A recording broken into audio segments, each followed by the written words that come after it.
George, do you want to start us off? Hey, mate. Just going back to Sonny, who you mentioned that you've been following a long time. When did you first think that he could do this central forward role that he's slotted into so seamlessly? Yeah, look, fairly early on in the piece. I mean, it was quite obvious. With obviously with Harry leaving, there was a couple of ways we could have gone about it. Now, I think I've said before, I don't think you can replace Harry like for like. Another one of him doesn't exist. So, for me to kind of think, oh well, let's jump into the transfer market and bring in somebody who's going to score 25, 30 goals the first year, I just don't think it was realistic. What I did know about Sonny, like I said, I haven't followed him for a long time, was that he's a great finisher. He's a smart footballer. He's got great movement. He's got a real capacity for working and pressing and the stuff I love to do.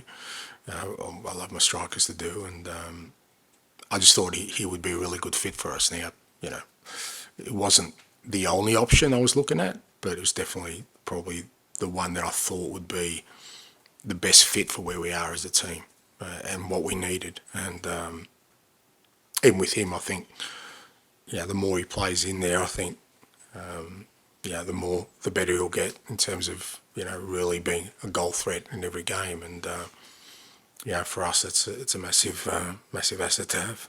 He did that a little bit under Mauricio when Harry was unavailable or injured. Did that sort of little body of evidence kind of support that idea that you thought he could be able to? He scored against me in the Asian Cup in 2015, mate. That was enough. I saw enough then to know that he's a decent goal scorer. So I didn't need any more evidence. So, like I said, I followed him for a very long time, and he's always, what you're looking for attacking players is, are they a goal threat? He's always been a goal threat. Good finisher. Tom. And Mauricio last week was talking about his recruitment and Chelsea's and how they've made mistakes. Following on from James' question about spending $1 billion.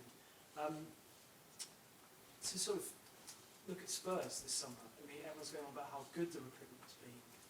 What do you put that down to? Because you look at Van der Ven, Bicario, go through the whole team, Madison, they've all been hits so far. How much were you particularly involved in that, along with the recruitment team, and what would you say the success of that has been? Yeah, well, they say success has a million fathers, mate, and Faye is a bit of an orphan. So when things go well, I have, wherever I've been, I've made sure that I have the biggest say over recruitment. I don't do all the work, but I really think it's an important part of my function, and particularly when I first go into clubs, because, again, I think I've kind of repeat myself sometimes, I think, but when you first go into a club, there's two measures that people will always kind of, put up against you. One is the results, because, that kind of tells its own tale. But, as a manager, and I've certainly had that experience, you can't always guarantee the results early on, because you're trying to build something and there's going to be some ups and downs. The other thing I think you get measured on is the people you bring in. Not necessarily the ones you've inherited, because people will say, well, they weren't his choices if they're not working out. So everywhere I've been, the players I've recruited, whether it was here at Celtic, Yokohama, my jobs in Australia, those first few players, I've always put a lot of stock in that they have to be players who come in and have an impact straight away. Because at least if the results aren't there, then people see, okay, yeah, but there's something building here.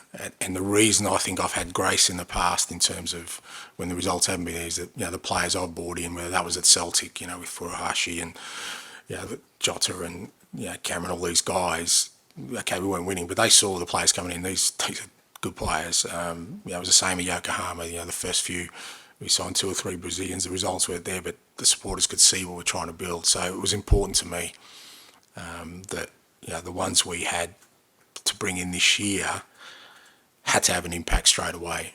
We needed a goalkeeper, and I was so keen on getting Vic in after I'd spoken to him, because I knew he'd be the right type. It was the same with Van der Ven. It took a bit longer, but there was no one else. So, the beauty of it is that the club, worked hard to sort of put a list of people together, but I didn't give them 3 choices. I gave them 1, because I knew that they would work. And Matters was probably an easy one, because he was already fantastic player, but also saw that he could, come in and make an impact for us straight away. So I guess from my perspective,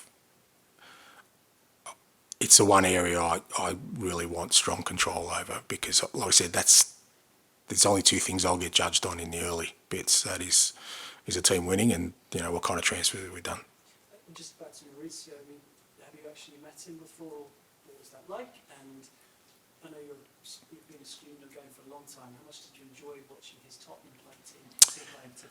Yeah, no, I haven't come across him, as you know, mate. I've lived in a different world for quite a while, and so no, I haven't come across him. And but yeah, from afar, great admiration. I think the impact he had at Southampton, and then obviously here at Spurs is unquestionable. And he's taken on some pretty big challenges post Spurs as well, which I'm all for. Like managers who take on big challenges. So great admiration and respect for his work.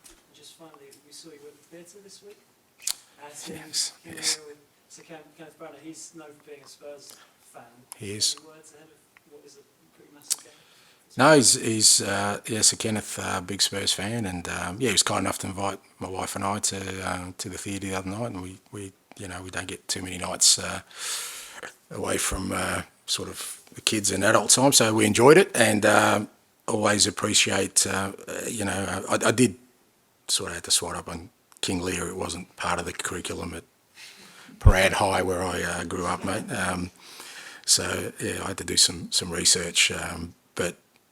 Yeah, like I said, you always learn from life, and just the appreciation of just seeing people excel at what they do is just, I think it's inspiring. You walk out of there going, I don't know how they do it, and so yeah, he was good after it. I caught up with him briefly, and he was very kind with his time, and it was all over, how we're going, and gave me some little bits of advice, which I'll ignore, like he'll ignore my advice on acting, mate. So, but no, it was good. It was. Much appreciated. Just on Bicario, because you mentioned that's a role that's so under the spotlight. He's taken to this role like a duck to water. What's been the most impressive thing about him that you've seen since?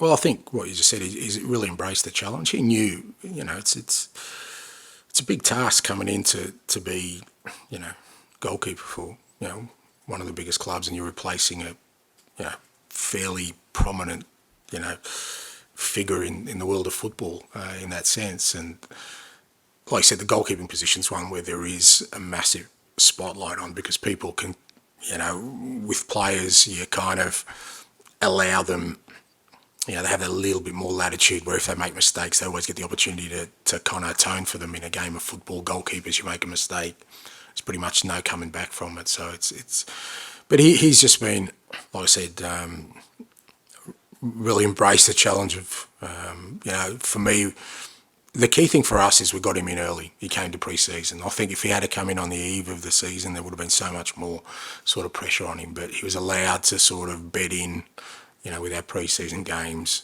for the lads to get to know him. I said before, Rob Birch has done great work with him. It's a really good environment the goalkeepers have with Fraser and Hugo and Brandon as his sort of co-trainers, and he's really grown into it. And again, so much upside there, because he's, in goalkeeping terms, he's very young still, and he's only really, this is his first big club. So much more upside in him, and really pleased we got him in. The recruitment team would have recommended him to you, right? He was someone who was already on the list here. Yeah, he was on the list, yeah. Were you already pretty aware of him before that, or did you have to do a deep dive? No. Were you impressed by what you saw, having had him? Yeah, I was aware of him before. I'd done a bit of work with goalkeepers. Like when you go into a role, you kind of know, and sort of, I've got my own sort of data bank of information of people you follow, and but yeah, absolutely, and it wasn't an extensive list. But fair to say, all of the goalkeepers on the list were, all of good quality. But there was something in Vic that I saw, and particularly after speaking to him, that I just felt he was the perfect fit for us.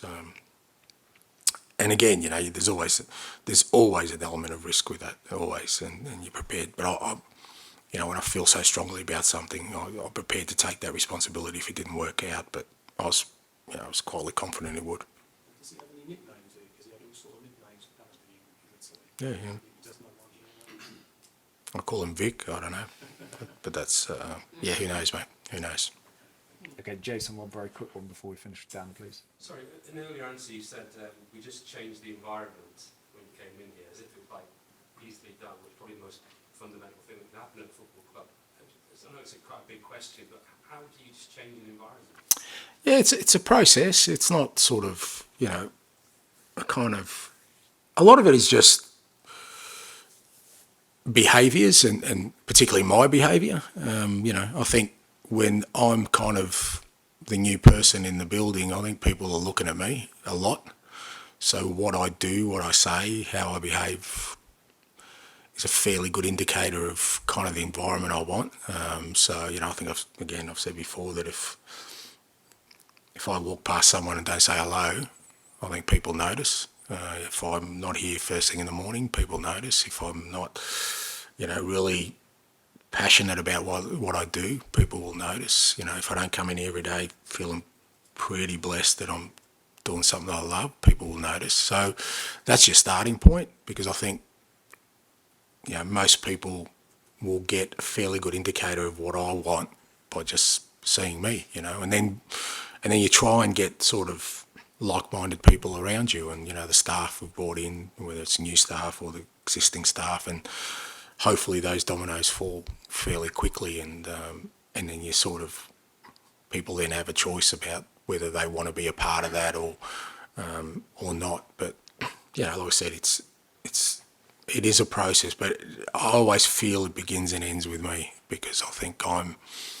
regardless of what kind of environment I want to set, if I'm not showing it or believing in those behaviours, if it's just something I want to do artificially, you know, if I want to be really strict around time and around, you know, how we talk and make rules, then I don't think people are going to respond if they don't see me actually doing it.